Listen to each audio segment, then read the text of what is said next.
मेरे साथियों, उम्मीद करता हूँ आप सभी लोग बहुत अच्छे होंगे। जैसा कि आपको पता है कि हमारे एक डेलीगेशन 2 लोगों का माननीय मुख्यमंत्री जी गोरखपुर के पास गया था, उनसे मुलाकात करने। उस मुलाकात के बारे में मुझे बहुत सारी जानकारी नहीं है, लेकिन मैं आपसे जो जानकारी साझा करने जा रहा हूँ, वो मैं बताता हूँ कि आज मेरी विभिन्न स्तर पर, आप लोगों को पता है कि विभिन्न स्तर पर कई अधिकारियों की लखनऊ में मुलाकातें हुई, जिसमें आपके आयोग के अध्यक्ष, आपके निदेशक और पार्थ सिंह सारथी जी भी उपस्थित थे, जो माननीय प्रमुख सचिव जी हैं। मैं आपको बताना चाहता हूँ कि मैंने अभी एक मैसेज डाला है आप लोगों को कि माननीय राजा भैया से हम इस मुद्दे पे बात करेंगे।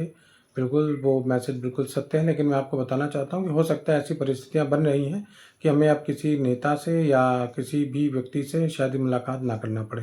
लेकिन चूँकि परिस्थिति इतनी ऊहापोह में है, सारी चीज़ें हैं कि मुझे हर तरीके से, हर तरफ से कोशिश अपनी जारी रखनी है, मैं खाली नहीं बैठ सकता हूँ। तो जहाँ तक मेरी जो जानकारी है, आधिकारिक सूत्रों के माध्यम से जो मुझे प्राप्त हुई है जानकारी कि हमारे मामले को, जैसा कि आपको पता है कि हम जब दोबारा सचिवालय गए थे एनसीटी के नियम को लेके माध्यमिक सचिव से मिलने, तो उसी बीच माननीय मुख्यमंत्री जी का काफ़िला निकल रहा था और उनकी एक प्रेस कॉन्फ्रेंस हो रही थी। तो उनके जो सिक्योरिटी का काम देखते हैं, जो एनएसजी का काम देखते हैं, सर से मिल के हमने एक लेटर दिया जो कि माननीय गुलाबो देवी जी के नाम से था। लेकिन उस लेटर को हमने माननीय मुख्यमंत्री जी को संबोधित करके वहीं पे दे दिया। उस लेटर की जो सबसे ख़ास बात थी कि बड़ा ही इमोशनल लेटर था, हमारी बहनों के नाम से लिखा गया था और उसमें सारे मुद्दे को बहुत अच्छी तरह से बता दिया गया था।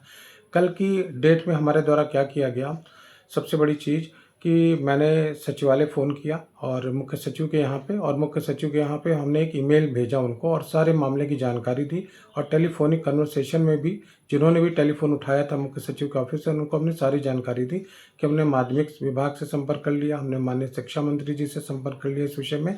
तो हम चाहते हैं कि मुख्य सचिव जी, क्योंकि 5 से 6 लाख लोगों का मामला है और उनके परिवारों का मामला है, तो इसमें आप दखल दीजिए और मुख्यमंत्री जी से तत्काल इसमें एक अवसर देने की कृपा करें। हमने वही एक ईमेल किया माननीय मुख्य सचिव जी को। आज हम हेडक्वार्टर, पुलिस हेडक्वार्टर गए थे, माननीय डीजीपी साहब से मिलने। मुलाकात तो नहीं हो पाई किसी कारणवश, क्योंकि वो यहाँ पे उपस्थित नहीं थे। हम वहाँ भी यही चाहते थे कि वो अपने डेलीगेशन को कहें या अपने द्वारा मुख्य सचिव जी को संदेश पहुँचाएं। लेकिन सबसे खुशी की बात है, जो अभी तक पता चल रही है, आधिकारिक पुष्टि इस बात की हुई है कि एक अवसर हमें दिया जा रहा है, एक अवसर हम सभी को मिल रहा है इस बार।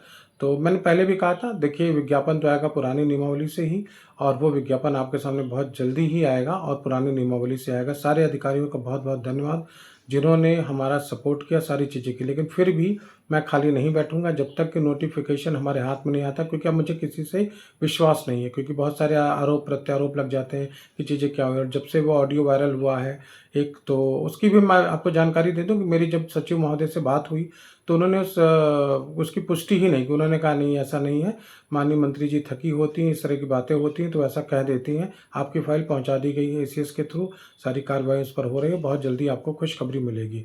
तो मुझे अब लगता है कि वो दिन आ चुका है जिसका आप सबको इंतजार था बहुत ज़्यादा। 1 हफ्ते आपको और धैर्य रखना पड़ेगा और 1 हफ्ते के अंदर सारी खुशखबरी आपको मिल जाएगी। और मैं कभी कोई काम बिगाड़ता नहीं हूँ, पूरी निष्ठा के साथ करता हूँ, पूरे सम्मान के साथ करता हूँ, पूरी शिद्दत के साथ करता हूँ। आप सभी का मैंने बहुत सम्मान किया है, आप लोगों ने मुझे बहुत प्रेम दिया है, सम्मान दिया है, इसीलिए मैं एक बार पीछे हट के आगे आया आप लोगों के लिए। और मैं बहुत विशेष धन्यवाद देना चाहता हूँ पार्थ सारथी सेन शर्मा जी को, जो प्रमुख सचिव हैं। वाकई में उन्होंने हमारी विनती को जिस तरीके से रखा है, मतलब एक अधिकारी जिस तरह की बातें करते हैं, पत्राचार करते हैं, उस तरह का पत्राचार उन्होंने नहीं किया, बल्कि बहुत ही खास पत्राचार किया। और मैं प्रमुख सचिव शशि गोयल जी को भी धन्यवाद देता हूं कि मेरे एक ईमेल पर उन्होंने तुरंत एक्शन लिया और चीज़ों की बात की। लेकिन मैं फिर कह दूंगा कि अभी खुशी की पुष्टि सिर्फ हुई है, आगे क्या होता है देखना होगा। तो हमें बहुत उत्साह में नहीं रहना, क्योंकि हम अधिकारियों पर विश्वास नहीं कर सकते। तो जब तक हमारे हाथ में सारी चीज़ें नहीं आ जाती, क्योंकि हमें ये बताया गया कि मुख्यमंत्री की तरफ से हरी झंडी दे दी गई है, उनका जो भी पत्राचार हुआ है, क्योंकि इन लोगों का पत्राचार 1 सेकंड में होता है फैक्स के द्वारा। और बहुत जल्दी चूँकि विज्ञापन भी आना है, तो सारी चीज़ें बता दी गई हैं कि विज्ञापन आ जाए और पुरानी नियमावली से ही आ जाए, तो जल्दी से कर दिया जाए। तो उसमें शायद पुरानी नियमावली से ही बात बनी है कि एक अवसर, अंतिम अवसर, एक नई नियमावली को 1 साल के लिए होल्ड कर दिया जाए, 2027 से उसे प्रभावी किया जाए और 2026 में एक बार पुरानी नियमावली से इन लोगों को अवसर दे दिया जाए। तो साथियों, आप लोग खुश होंगे और खुशी मनाइए भी, खुशी की बात है। लेकिन मैं फिर कह रहा हूँ कि इस बात की पूरी पुष्टि अभी मत करिएगा जब तक आपके हाथ में नोटिफिकेशन ना आ जाए। वैसे तो सत्य है, बहुत सारी चीज़ें गलत नहीं आती, लेकिन फिर भी मैं कहूँगा कि कि जब तक हमारे हाथ में नोटिफिकेशन नहीं आएगा तब तक हम अपना प्रयास जारी रहेंगे। मैं रोज़ सुबह जाऊंगा, अधिकारियों से मिलूंगा और रोज़ उनसे इस बात की पुष्टि करूंगा कि क्या है। आपके भी जो तरीके हों, जो इस तरीके से बातें हों, आप भी उनकी पुष्टि कर लीजिए और जो सच्चाई हो उसको सबके सामने लाइए। लेकिन मैं फिर भी कहूँगा कि चाहे जैसे भी हो, हम सभी पुरानी नियमावली से ही फॉर्म भरेंगे। इसमें एकल विषय वाले भी आ गए, इसमें लैंग्वेज, इंग्लिश लैंग्वेज की जो समस्या है वो लोग भी आ गए, हिंदी संस्कृत का जो विवाद है वो भी शामिल हो गए, प्रविधिक कला भी आ गए, प्रवक्ता नॉन बीएड भी आ गए। तो लोग अलग अलग मत पूछिएगा कि मेरी चीज़ें एड्रेस हुई कि नहीं हुई, मेरी चीज़ें एड्रेस हुई कि नहीं हुई। और बाकी अगर नहीं होता है, 1% चांस होता है कि अगर इस तरह की बातें जो हमने सुनी है वो उसकी पुष्टि सही से नहीं हो पाती, तो आप बिल्कुल घबराइए नहीं। मैं हर हाल में इस विज्ञापन को लाऊंगा और आप लोगों को अंतिम अवसर दिलाऊंगा। मुझे विश्वास है अपने कर्मों पे, मुझे विश्वास है अपने काम पर और मुझे विश्वास है सबसे ज़्यादा आप लोगों पे कि आप लोग मेरा सहयोग करेंगे। तो हम ज़रूर इस बार पुरानी नियमावली से फॉर्म भरेंगे। धन्यवाद दोस्तों, आपका दिन शुभ हो। बहुत बहुत आप लोगों को अग्रिम शुभकामनाएं। अगर ऐसा होता है तो, और नहीं होता है तो हम छीन लेंगे इस अधिकार को। आप चिंता न करिए, इस अधिकार को छीनना, इसको हम जाने नहीं देंगे। इस वैकेंसी को मैं बार बार कह रहा हूँ।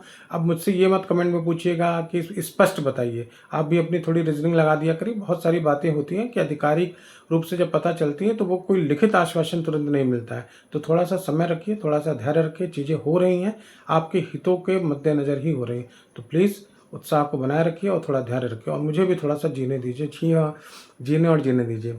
ठीक है दोस्तों, तो कोई भी हड़बड़ाने की जरूरत नहीं है और कृपया करके हो सके दोस्तों तो कमेंट अच्छे किया करिए, मुझे भी अच्छा लगेगा आपको जवाब देने के लिए। बार बार रिक्वेस्ट करूँ, क्यों ऐसे कमेंट करते हो भाई हो, आपके संस्कार पता चलते हैं ना। तो ऐसे काम मत करो जिससे आपके गंदे संस्कार पता चले किसी को।